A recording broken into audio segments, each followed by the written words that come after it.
ছবিটার নাম গৌরী। আর ছবিটার মধ্যে মা দুর্গার ব্যাপার-স্যাপার আছে, সেটা নিয়ে অনেক কিছু দেখানোরও আছে, যে মায়ের আশা, তারপরে মায়ের বিসর্জন, সবটাই আমাদের লাইফের সাথে কতটা ইনক্লুডেড আর কতটা আমাদের লাইফের সাথে রিলেটেবল, সেটাই ছবিটায় অনেকটা দেখানো হয়েছে। ছবিটার ডিরেকশন দিয়েছে প্রসেনজিৎ দা, আর প্রসেনজিৎ দার সাথে এটা আমার প্রথম কাজ। আর আমি যতদূর জানি এটা প্রসেনজিৎ দারও প্রথম ফিচার ফিল্ম। গৌরী চরিত্রটা, অ্যাকচুয়ালি চরিত্রটার নাম গৌরী, সেখান থেকে ছবিটার নামও গৌরী। সো মা দুর্গাকে এই জন্য এখানে ইনক্লুড করা হয়েছে, বিকজ একটা লাইফ জার্নি দেখানোর জন্য। গৌরী বেসিক্যালি এমন একটা চরিত্র যেটা আমি আগে কোনোদিন করিনি।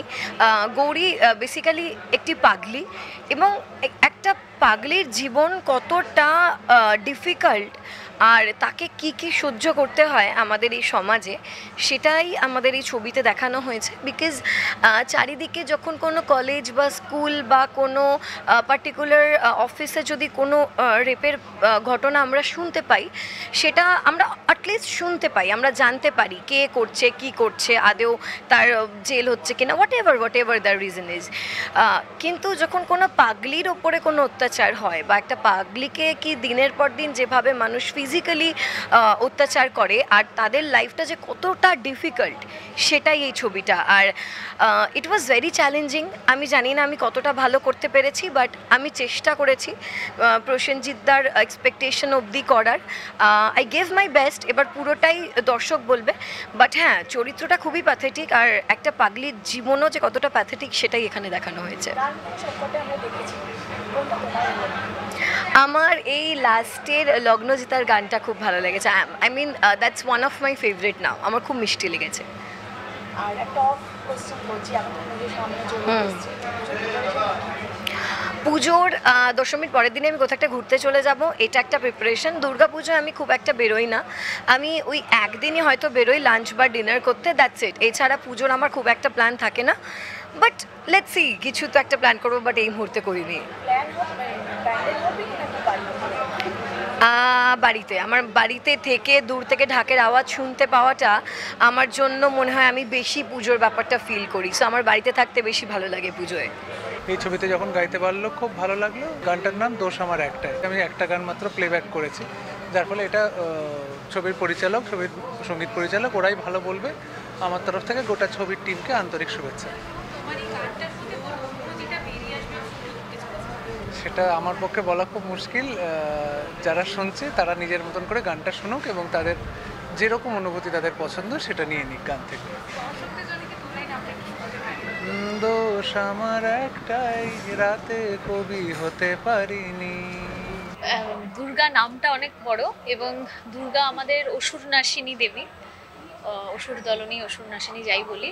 তো সমাজের যা যা কিছু খারাপ বা অশুভ শক্তি রয়েছে তার দমন করে দুর্গা সমস্ত দেবতাদেরও অ্যাকচুয়ালি বাঁচাচ্ছেন। তো আশা করি সিনেমার মাধ্যমেও আমরা তারই একটা প্রতিফলন দেখতে পাবো।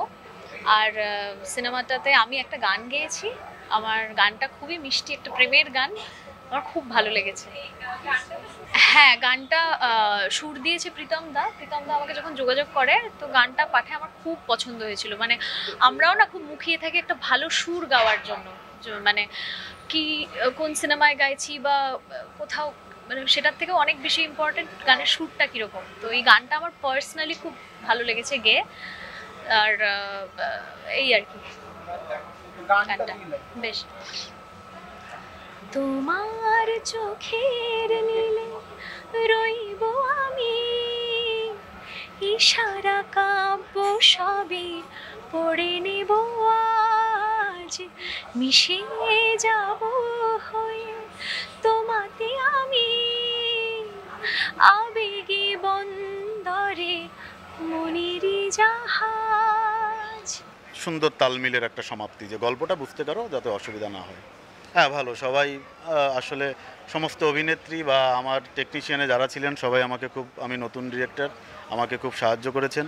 এবং সব থেকে আমি বেশি কৃতজ্ঞতা বোধ জানাই হলো আমার প্রডিউসারদের প্রতি, যেহেতু ওনাদের একটা নতুন হাউস, এটা এলপিডি প্রোডাকশান, প্রডিউস করেছেন প্রদীপ দত্ত, প্রীতিলতা বিশ্বাস এবং ললিতা বিশ্বাস, যে আমার উপর বিশ্বাস রেখে এই গল্পে কাজ করতে চেয়েছেন, এজন্য আমি তাদের প্রতি খুবই কৃতজ্ঞ।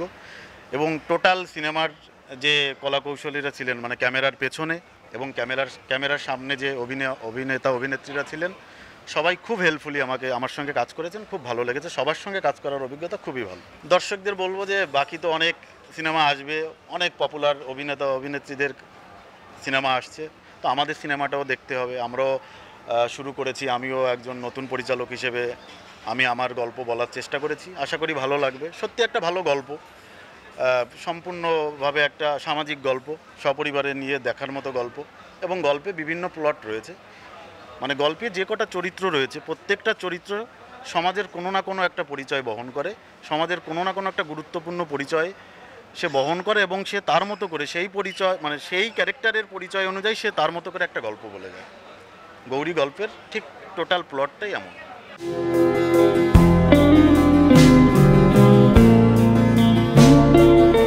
আচ্ছা, চরিত্র নিয়ে যদি বলি, গৌরী একটা খুবই চঞ্চল ছটপটে একটা ক্লাস 12-এ পড়া মেয়ে, যে খুবই ইম্যাচিওর, এতটাই ইম্যাচিওর যে সে নাড়ুর কৌটে চিঠি দিয়ে তার স্যারকে তার ভালোবাসার কথা জানাচ্ছে।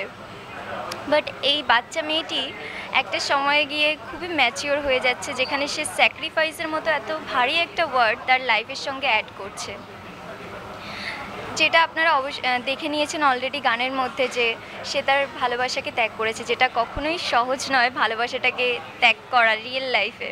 বাট গৌরী সেটা করেছে, তার দিদির প্রতি যে ভালোবাসাটা, তার জন্য সে তার নিজের ভালোবাসাটাকে ত্যাগ করেছে।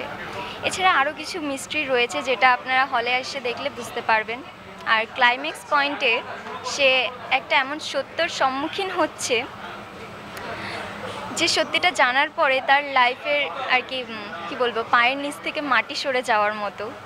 তো তারপরে তার কাছে সব কিছুই মিথ্যে মনে হতে শুরু করে, যে সে জীবনে 18টা বছর কাটিয়ে এসছে, এই 18টা বছরই যেন তার কাছে মিথ্যে মনে হয়ে যায়।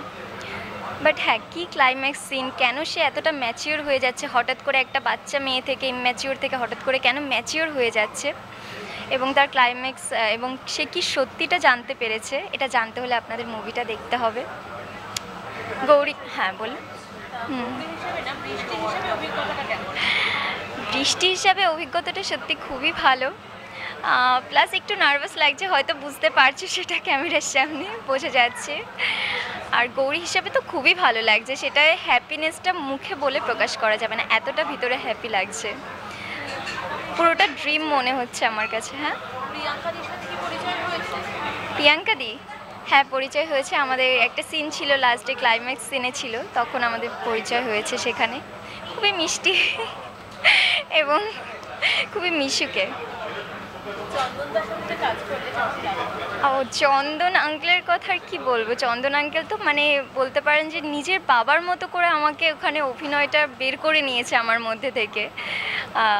মানে ছোট ছোট একটা জিনিস হলো, না বাবু এইভাবে না, এইভাবে বসতে হবে, বাবু না এই সাইডটায়, এইভাবে করেছে, মনেই হয়নি যে আমি মানে অ্যাক্টিং করছি ওখানে, মনে হচ্ছে নিজের পরিবারের সঙ্গে বসে আছি, গল্প করছি, ব্যাস আমার কাজটাই হচ্ছে এটা।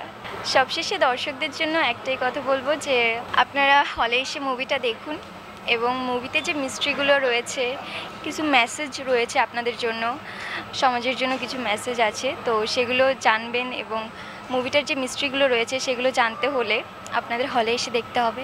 গৌরীকে আপনাদের কেমন লাগলো নতুন হিসাবে সেটাও অবশ্যই জানাবেন, এবং গৌরীর চরিত্রটা কেমন লাগলো বা গৌরীকে পার্সোনালি কেমন লাগলো সেটা জানাবেন। Thank you. একটি পটুয়া যে মূর্তি তৈরি করে, মাটির মূর্তি তৈরি করে, এবং সে একটি বাচ্চাকে পড়ে থাকতে দেখে তাকে তুলে নিয়ে আসে এবং মানুষ করে, নিজের মেয়ের সাথে মানুষ করে। দর্শককে বলতে চাইবো যে এটা অত্যন্ত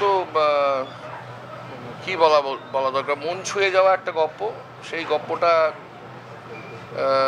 দেখুন, এবং সবচাইতে বড় কথা হচ্ছে যে এটা তথাকথিত প্যাকেজের গল্প নয়, সুতরাং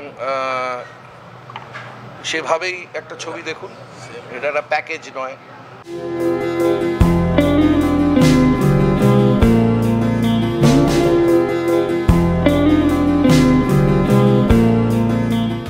টলিউড ফোকাস কলকাতা চ্যানেলটি আপনাদের ভালো লেগে থাকলে লাইক করুন, সাবস্ক্রাইব করুন এবং